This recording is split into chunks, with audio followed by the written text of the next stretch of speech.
Hey everyone, I've got one of my favorite people in HR on today. Lucky for me, Robin Schooling has been actually one of my mentors in the HR space since we built, believe it or not, one of the first chatbots in I guess we went live in 97, I think, for yours or right around there. So, 20 1997, oh, I know, 2007. 2017, Yeah. Yeah.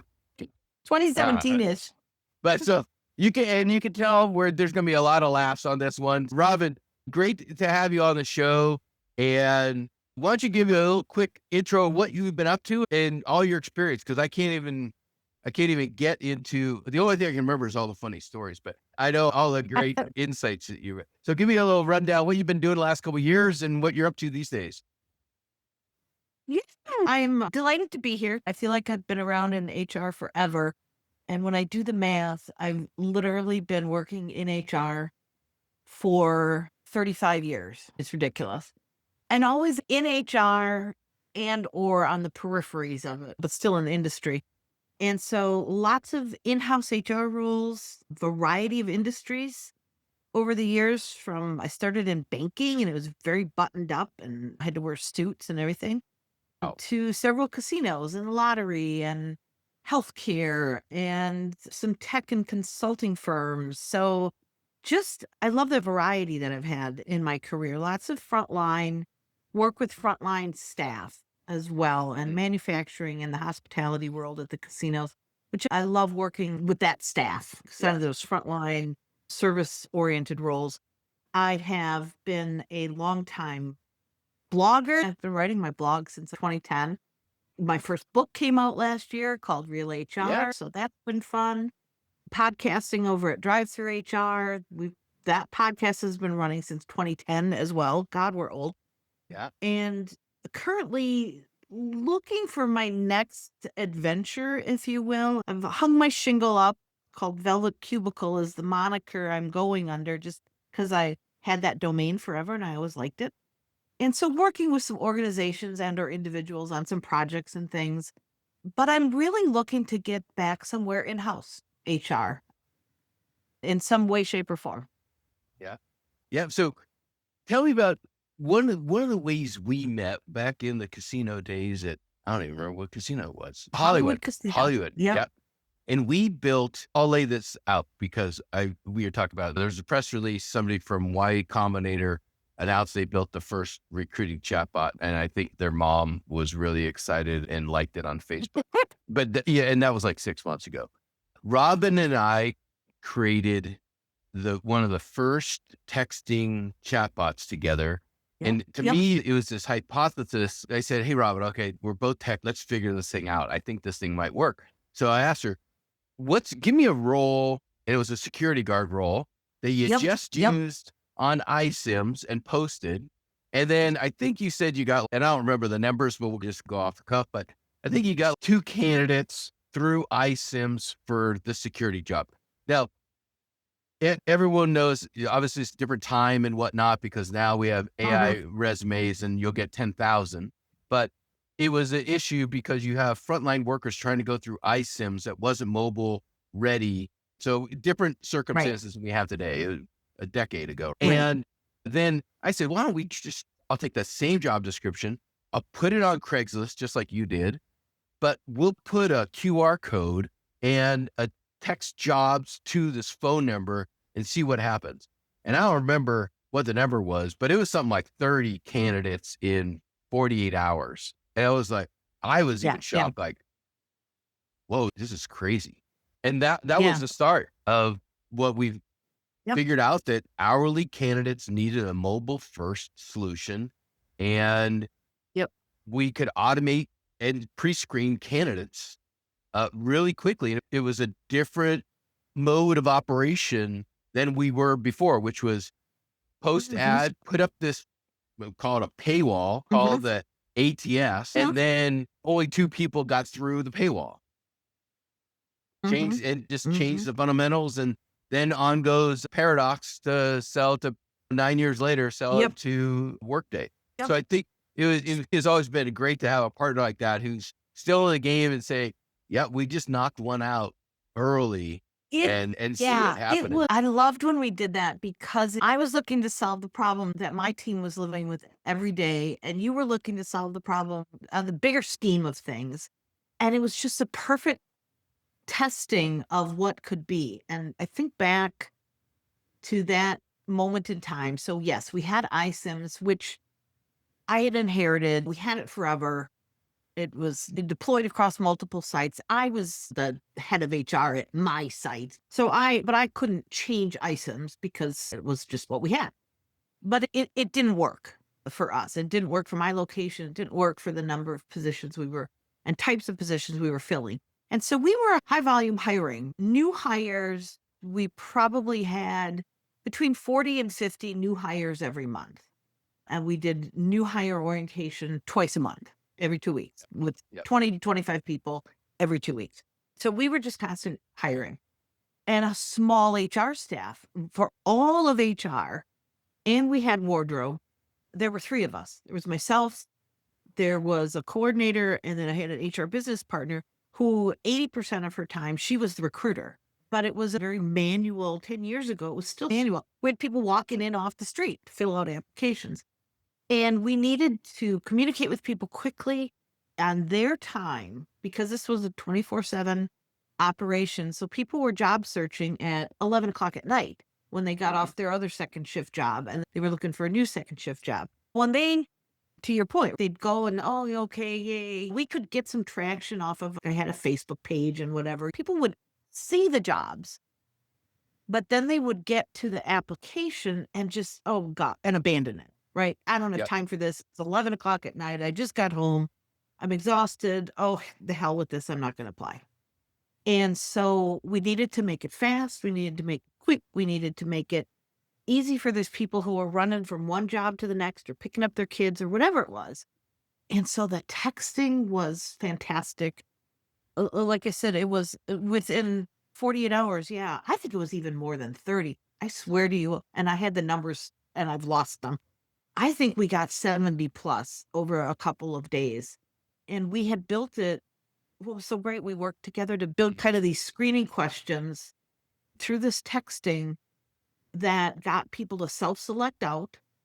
If, hey, I can't do this shift, whatever. Oh, nope, I'm not over 18 or not over 21, depending upon what Yep. position it was.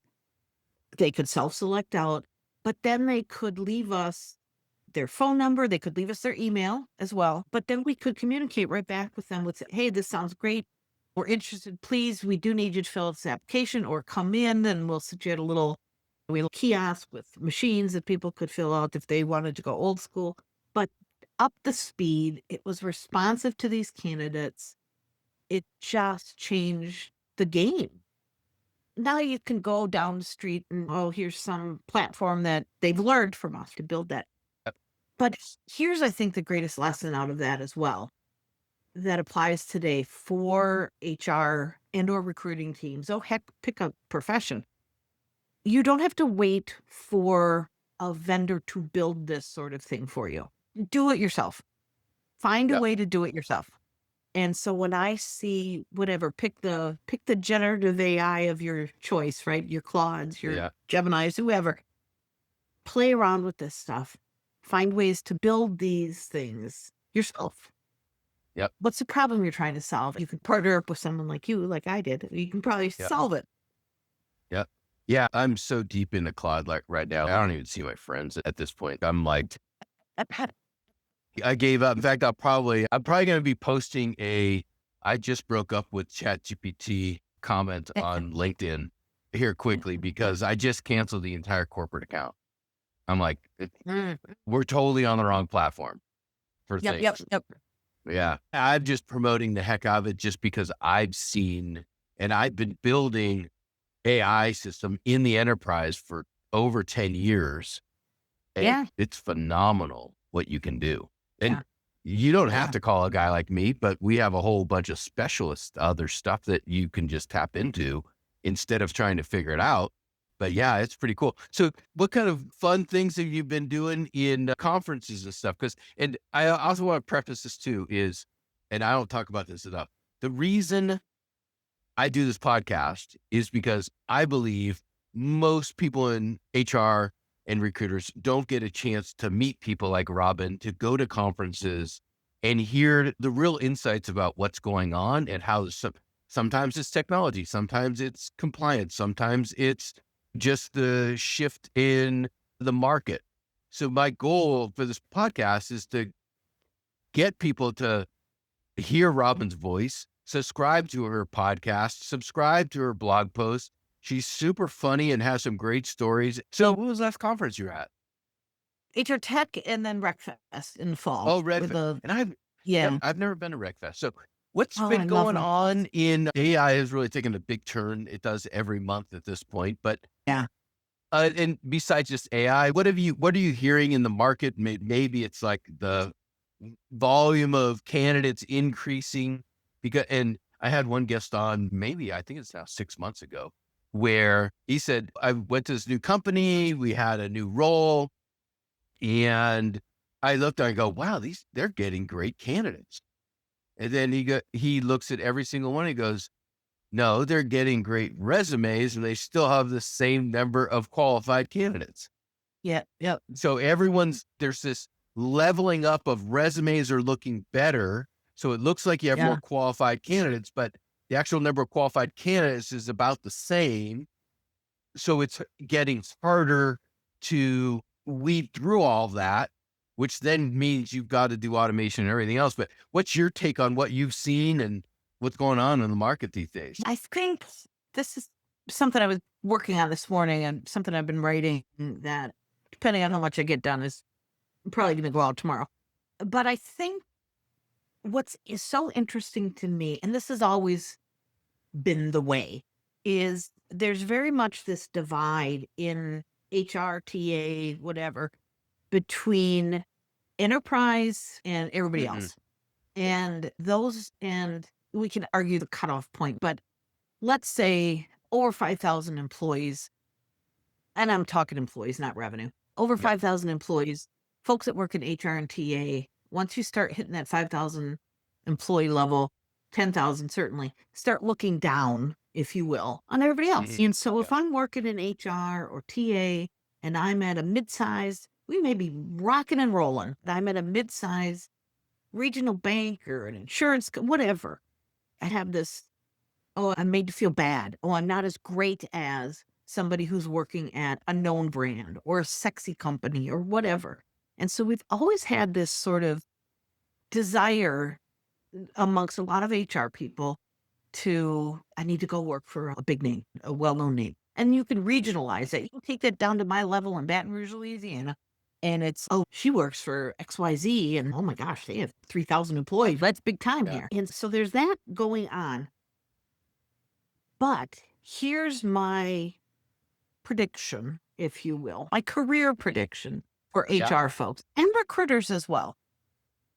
Your future as an HR practitioner or a TA practitioner, where you can do the best work and have the most impact, is no longer at those enterprise companies. Stop chasing that logo. Stop chasing that. I need to go to an enterprise company, because those enterprise companies are where AI automation is fast tracked in. And very soon, those HR departments that have 300 HR business partners because they have 100,000 employees or whatever, those are where the cuts are coming. No, AI is not coming for your job. AI is coming for the tasks. But if you've got 300 HR business partners and they're all spending 10, 15 hours a week on crap work that can be taken over and optimized, that's happening right now. And Yep. what's going to happen when those tasks are gone, those jobs are gone. And those tasks, the remaining tasks, are deployed among fewer people. And so I think we're going to see a change in HR staffing. And that's just one department, but that's my department. We're going to see a change in the staffing in those enterprise organizations. Those SMBs, under 1,000 employees, especially under a couple hundred, especially, they're using AI. They're learning about tech. They're bringing it in-house. They may be creating their own agents and things, right? But also their jobs are not going away. Because if I'm in a SMB and I've got an HR department of, let's say, 3 people, that's where AI is truly going to come in and free up my time. This becomes, okay, free up my time and let me work on strategic stuff, because those are the people that have been, just out of necessity, highly administrative, highly manual. If you just go on the TA side, let's manually schedule interviews or by email or whatever. Just that burden alone, let alone everything else, going away more and more for SMBs. And so Yep. when you reference the, oh my gosh, and now we're being inundated by resumes, yeah, yeah, that'll settle down, right? Yep. We're in that cycle right now. But you know what? You also have a way to manage that as well.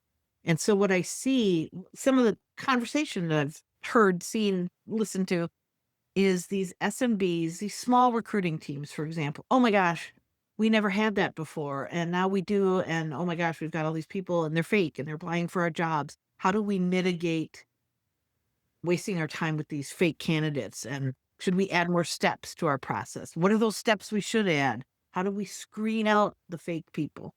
But those conversations are being had, which is interesting. And there's learning coming from that. I read an article the other week. Couldn't tell you what company. I don't think I even knew who the company was, but a 25, 27-year-old new professional, emerging professional in marketing was applying, wrote an article about she had been looking for a job forever since she, graduated, applying, hearing nothing, falling into the hole with hundreds and hundreds of others. There was a job that came up, and so she decided to apply online like everybody else, but she also printed a copy of her resume, might have included a copy of her portfolio, put it in an actual by God envelope with a stamp on it, mailed it to the hiring manager, head of marketing or whatever. That hiring manager got it. And it did exactly what this job seeker thought it would do. It stood out because nobody gets that Yeah. anymore. Yeah. The person wasn't necessarily right for their job, but that hiring Mhm. manager took that paper, that envelope, responded to the person, got it, and I've shared it with a colleague. That hiring manager took that, walked it upstairs to another office in this building that they were in, gave it to a colleague at another firm, and that firm hired that person. Yeah. I think you hit on something. Being old, we get to look back at stuff, right? How did we apply for jobs? Strathmore cotton linen paper. You had to begin in the game. You had to create a custom cover letter, and you're like, I'm not going to do this for 20 companies because it was a pain. So you didn't apply for 10,000 roles. I think we're going back to it. There has to be you as a candidate. If we're talking to a candidate or somebody in HR is going to change rules, you have to put skin in the game, and you have to put more skin than the next person is. And that it could be engaging them on social, engaging the hiring manager, finding out who the hiring manager is. And the best one that in fact, I wrote a book about this, but I haven't published it, but now I'll probably use Claude to actually rewrite the book and publish. It's referrals. But no one has taught, and no RPO, no company that's going to do outsourcing or onboarding and stuff like that is ever going to tell a candidate the actual structure of how to do networking for job search, because no one has actually written it down. I wrote it down, and it's very simple. It is, you are 9.7 times more likely to get hired as a referral because they got 10,000 candidates coming in via Indeed and the job boards. But the reality is, Indeed is one of the least number of hires on percentage wise. So you're going in the door that already is crowded when you could just go around it's like if you're a college kid or something like that, you learn how to get in the back door into a club where there's a big line out front. The same thing. And referral, really the process is, if Robin and she works at this company, you don't say, hey, Robin, here's my resume, because she may not even be hiring. You simply just ask for your friends and your, what we call weak ties. I want to learn about your company. I want to learn about your industry. It may or may not be right for me. Do you have 15 minutes? You're not asking them about a job because I have 15 minutes. I'll give you 15 minutes, but I'm not going to read your resume, anything about hiring. That's the biggest problem. Yeah, and I don't know if you ever this is a technology that I really like. I don't know if you've ever had a chance to demo Aaron Oh, I know referral Mike though. platform. Yeah, and Mike is delightful, right? I love their platform, and I think they've put a lot of thought into how to crack that nut from the company side, and Yep. it's slick. It's really good. And again, a lot of times that goes for enterprise. Certainly, I'm a big Yep. healthcare system. I'm gonna really rely on referrals, for example. But I think to your point, in SMB is not gonna have Aaron, right? Yep. But I think it comes back to the everything old is new again, right? I think Yeah. back to when I was at the casino, for example, I got rid of I used to have a couple of the cards. I made little Yep. business cards that were and on the one side it said, "You're exactly the type of person that we would love to provide service to our guests at Hollywood Casino. Yep. Thanks for taking care of me. You're exactly the type of person that we would love to provide service to our guests." And then on the other side, it had our career page URL and our career hotline, whatever. And I Yep. gave these to all of our managers and anybody else who wanted. If an employee wanted them, I gave them to them. Yep. And I asked them to carry them around with them. And when they were at a restaurant or wherever, and they got great service, to leave that with the credit card thing they signed or give it to the server or the bartender. And so it was trying to organically build referrals just from getting Yep. great service. And that's old school now, but it worked. Yeah. Oh, Um, it works really and well. I bet anyone listening, uh, we've actually done it with a couple of clients where the same thing. They'd have business cards, so it would be an employee referral program, but yeah, it's grassroots marketing. And yep, on the yep, back end was text jobs to this phone number. And one of the yep. questions or a QR code. And one of the question was, who was the employee? Or did the employee say who they are? Or did an employee Give you their name, give their ever. name Yeah. or something like that? And if for SMB, I've had our clients take these business cards, put them in coffee shops all Yep, yep, around their local yep, manufacturing facilities or yep, logistic facilities. Super cheap. What does it take? yep. 30 minutes a week. You're just going to the north of town Driving or around, yep. south or driving around and you're just look on Google Maps, write a little map and just go coffee shop to coffee shop, community Yep, center, all the yep, workforce places. yep, That is your cheapest marketing that you could probably do. It costs less than posting one job on Indeed. yep. I hung flyers in a dive bar that a bunch of my guys, when I was out at one of the plants, they all hung out there, and I had one of them take the flyers and hang them at the local Uh-huh. dive bar, and I would get applicants off of that. It was fantastic. Yeah. Yeah. It's also, it's great talking to you too, because technology is technology, but it's Yeah. like when you see that at the dive bar and the technology makes it super simple to do, so that person Exactly. can. And like, while it's he's literally- drinking his beer, click through and apply. yeah. Or you want it? He's drinking a beer because he just had a rough day at a company he hates. That's right. That's right. You, from a marketing standpoint, there's no better than just that's hand to hand marketing, right? Yep. Yep. What industries are you most interested in? Because we mentioned this earlier, but I think 4 of the last 5 interview we've done on GoHire Talks has been HR leaders who have moved from operations to HR and then maybe into recruiting and then back and done Yeah. different areas and different, Yeah. some intentional, some not so intentional, but they learned. But what do you have any interest and I know you've been consulting, like what area even just seems interesting these days? I think it's more for me, it is, and I don't have to work full time. So I don't necessarily need to be full time. I don't need to be the top dog of the HR department anymore. I've done that. I worked my way into those roles. I don't need that anymore. What I'm looking to do is it's not necessarily an industry. It's more, what are they about? What's their mission? What are their goals? What are their values? Those are the things that are important to me. When I look back on my career, the places I enjoyed working the most were the nonprofits. I worked for several nonprofits that were extremely mission driven, and we lived it. It wasn't bullshit mission where we said one thing and operated another way. We truly In one case, it was a 100-year-old organization. We had these values that had been in place for 100 years and they still resonated. And we sat at our executive leadership meetings or our board meetings. And if we were going to make a decision, we referenced the values. That's the kind of organization I like. Yeah. What the business is almost less important. I've worked for enough industries, Yep. but that could be we make vegan donuts. There could be a deep mission with somebody making vegan donuts, just as there is with we take care of widows and orphans. So that's what resonates with me. What are they about? Who are they serving? It's also that people, I think for you, it's that people like being with the team, Yes. helping and grow the people. Yes.